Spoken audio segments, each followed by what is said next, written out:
Bonjour, que le Seigneur vous bénisse en cette journée. Le matin venu, Jésus se trouva sur le rivage.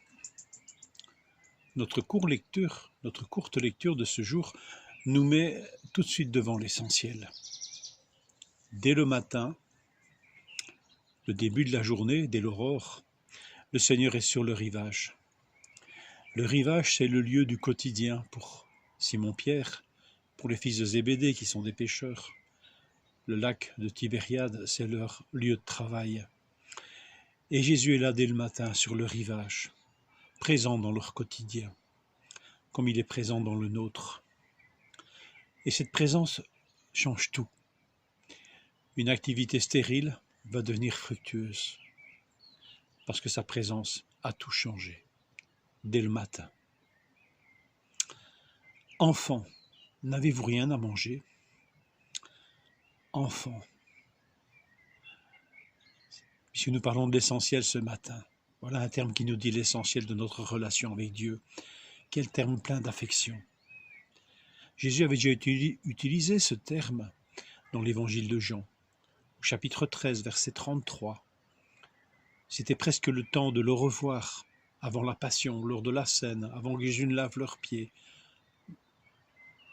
ou même après. Jésus va leur dire, mes petits enfants, je suis encore avec vous pour un peu de temps. Parole d'un au revoir qui avait suscité tellement de chagrin, de tristesse et de désespoir chez les disciples. Mais quand même, parole de réconfort, mes petits enfants. Et là, dans Jean 21, la salutation reste pratiquement la même, bien que le mot soit un peu différent, puisqu'il semble désigner par enfants des enfants un peu plus grands. Est-ce que le Seigneur voit en eux de la croissance? Je ne sais pas. En tous les cas, c'est une salutation de retrouvailles qui ne cesseront plus. Le Seigneur est présent avec eux pour toujours. Le ressuscité pourra dire à ses disciples, je suis avec vous tous les jours, jusqu'à la fin de ce monde. Et ici, il les appelle enfants, enfants de mon Père, enfants aimés de mon Père. Habitation de l'Esprit, c'est ce que vous êtes, vous les disciples. Et cet Esprit, en vous, témoigne à votre esprit que vous êtes enfants de Dieu. La Trinité entière nous dit enfant, le Père, le Fils et l'Esprit. Enfant, un nom qui n'est pas un titre, un nom qui n'est pas une qualification, mais qui nous parle du lien qui nous unit à Dieu. Nous sommes ses enfants, il est notre Père. Béni sois-tu, Seigneur, de nous appeler enfants et que tu sembles tellement apprécier cette manière de nous appeler ainsi. N'avez-vous rien à manger? Décidément, Seigneur, tu ne peux faire autrement que de te soucier de nous.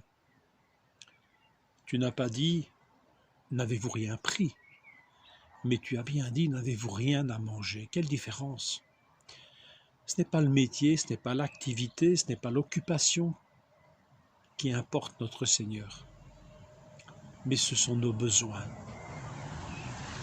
Béni sois-tu, parce que spontanément, Seigneur, tu leur as dit « n'avez-vous rien à manger ?» Et pourtant, toi, tu as déjà tout préparé. Le texte nous le dit au verset 9. Quand ils débarqueront sur le rivage, ils verront du feu et sur ce feu du poisson. Tu n'as qu'un seul désir en fin de compte, partager avec eux un repas. Eux qui ont le ventre creux et dont tu as vu l'activité stérile de toute une nuit. Tu ne leur fais pas de reproche sur cette activité, mais tu pourvois un besoin.